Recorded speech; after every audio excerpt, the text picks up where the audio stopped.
Uzbekistan, Tajikistan دو ایسے ملک ہیں کہ جن کے ایتھنک گروپس جو ہیں وہ افغانستان کے اندر موجود ہیں اور وہ اپنے گروپوں کو سپورٹ بھی کرتے ہیں. یعنی ازبکس اور تاجک لوگوں کی ایک بہت بڑی تعداد افغانستان کے اندر موجود ہے اور ازبکستان اور تاجکستان ان کو سپورٹ بھی کرتے رہتے ہیں اور وہ طالبان کے مخالف ہمیشہ گردانے جاتے ہیں.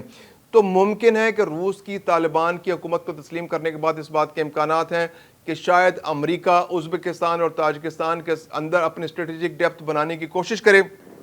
اور اس کے ان ملکوں کے ساتھ تعلقات زیادہ وسیع بنیادوں پر آگے بڑھیں. لیکن دوسری جانب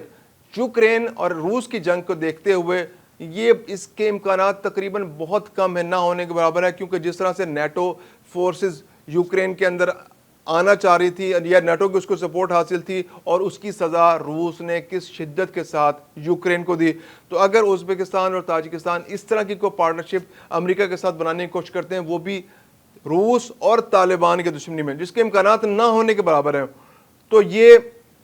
ان دونوں ملکوں کے لیے بہت خطرناک ہوگا. ہاں، اس کا ایک فائدہ ضرور ہو سکتا ہے کہ روس، چین، پاکستان اور ایران افغانستان کی طالبان حکومت پر دباؤ ڈالیں کہ بھائی اب آپ ایک مؤثر ملک کے طور پر ابھر کر سامنے آئیں. آپ جس طرح دنیا کے دیگر ممالک ذمہ داری کا مظاہرہ کرتے ہیں تو آپ بھی یہ اسلحہ رکھیں اور دنیا کے ایک اہم ذمہ دار ملک کے طور پر اپنا کردار ادا کریں. اور اس کے لیے اگر آپ لیجیٹیمیٹ گورنمنٹ بنانا چاہتے ہیں، طالبان جو ہے ان کے بارے میں خیال یہ ہے کہ ان کے پشت پر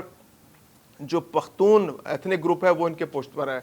پختون جو ہے وہ طالبان کا 40 سے افغانستان کا 40 سے 45% ہے. تو اس کا مطلب ہے کہ تقریباً 55% جو گروپس ہیں، جو آبادی ہے، وہ طالبان کی مخالف ہے افغانستان کی. تو اگر روس، Uzbekistan, Tajikistan, Pakistan, China, Iran سب مل کے افغانستان کے ساتھ پارٹنرشپ بناتے ہیں تو اس بات کے بھی امکانات موجود ہیں کہ ایک کثیر القومی پارٹنرشپ افغانستان کے ابھر کر سامنے آئے، جس میں تاجک گروپ بھی ہوں، جس کے اندر افغان جو ازبک گروپ بھی ہوں،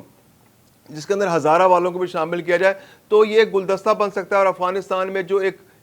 کشیدگی کی صورتحال ہے، جو گروپ آپس میں ہمیشہ ایٹ ڈیگرز ڈاؤن رہتے ہیں، آپس میں لڑتے رہتے ہیں، تو اس بات کے بھی امکانات موجود ہیں کہ وہاں پر ایک کثیر القومی پارٹنرشپ نظر آئے جو افغانستان میں مستقل امن کے لیے، افغانستان کی ترقی کے لیے اور افغانستان کی ترقی سے پورے خطے کی ترقی مشروط ہے. کیونکہ افغانستان میں اگر امن ہوگا تو پاکستان میں بھی امن ہوگا. پاکستان کو شکایت ہے کہ افغانستان سے مسلح لوگ پاکستان کی سرزمین پر آ کر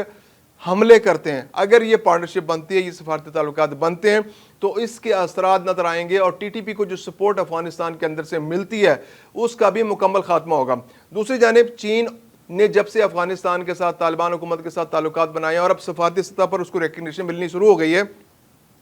تو اس بات کے اشارے مل رہے ہیں کہ اب افغانستان کے اندر سے ٹی ٹی پی کو اس طرح کی سپورٹ نہیں مل رہی جیسے پہلے مل رہی تھی. اب افغانستان ٹی ٹی پی پر دباؤ ڈال رہی ہے کہ وہ پاکستان پر حملے نہ کرے، یا وہ ان کو دھکیلنا شروع کر دیا ہے کہ وہ پاکستان کی جانب، یعنی ان کے علاقے کو چھوڑ دیں. تو اب افغانستان میں ٹی ٹی پی جو ہے اب اس لیے اب آپ کو محسوس ہو رہا ہوگا کہ ٹی ٹی پی کی کارروائیوں میں شدت نظر آ رہی ہے، کیونکہ انہیں افغانستان کے اندر سے بھی سپورٹ نہیں مل رہی اور ان کا سارا دباؤ، وہ اپنا دباؤ ڈو اور ڈائی والی سچویشن میں آ گئے. اور وہ ڈو اور ڈائی سچویشن میں پاکستان پر اپنے جیسے ایک ہوتا ہے نا کہ کوئی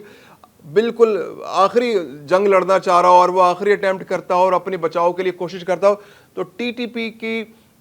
ایفرٹس میں وہ بے چینی نظر آ رہی ہے کہ وہ پاکستان پر انہوں نے حملے شدید کر دیے. انہوں نے پچھلے دنوں میں پاکستان کے اندر آ کر مختلف علاقوں میں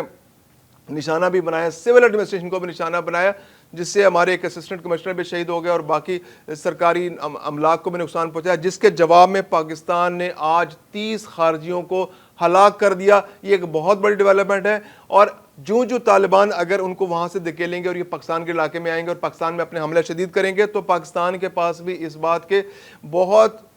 جو ہے نا چانسز موجود ہیں کہ پاکستان ان کا گھیراؤ کر کے، جس طرح سے پاکستان نے ایک بہت بڑی یہ کارروائی کی جس میں 30 خارجی مارے گئے، تو ایسی بہت زیادہ کامیابیاں آنے والے دنوں میں پاکستان کو ملنے والی ہیں، جس سے اس بات کے واضح امکانات موجود ہیں کہ طالبان کے فتنے کو، جو فتنۃ الخوارج ہے، جو فتنۃ الہندوستان ہے، اس کو مکمل طور پر ختم کیا جا سکتا ہے، اس کا سر کچلا جا سکتا ہے. دوسری جانب پاکستان ایران تعلقات کو بھی اگر دیکھیں تو ایران نے بھی یہ ریئلائز کیا ہے کہ بی ایل اے کو سپورٹ کرنے سے اس کو فائدہ نہیں ہے. بی ایل اے بھی اس کے سرزمین کو استعمال کر رہا تھا، تو بی ایل اے کے لوگ بھی اب ان کو بھی وہاں سے وہ سپورٹ نہیں مل رہی ایران کے اندر سے. اور ایران بھی اب چاہ رہا ہے کہ جس طرح سے یہ جو غیر ملکی لوگ ہیں یہ اسرائیل کے ایجنٹ بنے، افغانی ان میں شامل تھے، انڈین شامل تھے، اور جو باقی لوگ جس طرح کے لوگ وہاں پہ فتنۃ الہندوستان کے وہاں پر موجود ہیں، بی ایل اے کے لوگ موجود ہیں، یہ پوٹینشلی اسرائیل کے ایجنٹس ہیں اور انہوں نے ایسا پروو کیا ہے. تو اب ایران نے بھی ان کو تیزی سے وہاں سے دھکیلنا شروع کر دیا ہے. تو اب بی ایل اے کے لوگوں کو وہاں سے مدد نہیں مل رہی اور انہوں نے بھی اس طرف کو ان کو دبایا جا رہا ہے، ادھر سے ایران کی جانب سے ان کو دھکیلا جا رہا ہے، تو وہ بھی اب پاکستان کا رخ کر رہے ہیں. تو جس طرح سے ٹی ٹی پی نے اپنے حملے پاکستان میں تیز کیے ہیں، تو اس بات کے امکانات موجود ہیں کہ آنے والے دنوں میں شاید بی ایل اے کے حملے بھی تیز ہو، لیکن پاکستانی سیکورٹی فورسز کے پاس، کیونکہ وہ پاکستان کے علاقے میں جب آئیں گے تو ان کو کنٹرول کرنا پاکستانی سیکورٹی فورسز کے لیے بہت آسان ہوگا. اور آنے والے دنوں میں جیسے میں آپ سے پہلے بھی کہتا رہا ہوں کہ یہ 2025 کا سال جو ہے یہ ٹی ٹی پی اور بی ایل اے کے خلاف فیصلہ کن کارروائی کا سال ہے، کیونکہ انشاءاللہ 2026 کے بعد پاکستان میں ترقی کا سورج روشن ہوگا، چڑھے گا، اور وہ اس کی کرنیں سب جانب پھیلیں گی اور پاکستان میں اکنامک ایکٹیویٹی کا آغاز ہوگا. اور یہی خطے جو بلوچستان کا خطہ ہے، جو فاٹا کا خطہ ہے، یہیں سے سی پیک نے گزرنا ہے، یہیں سے جو یہاں سے اہم شاہراہ نے گزرنا ہے، اور جو پاکستان کی آئندہ کی فیوچر کی ترقی کی ضامن ہے.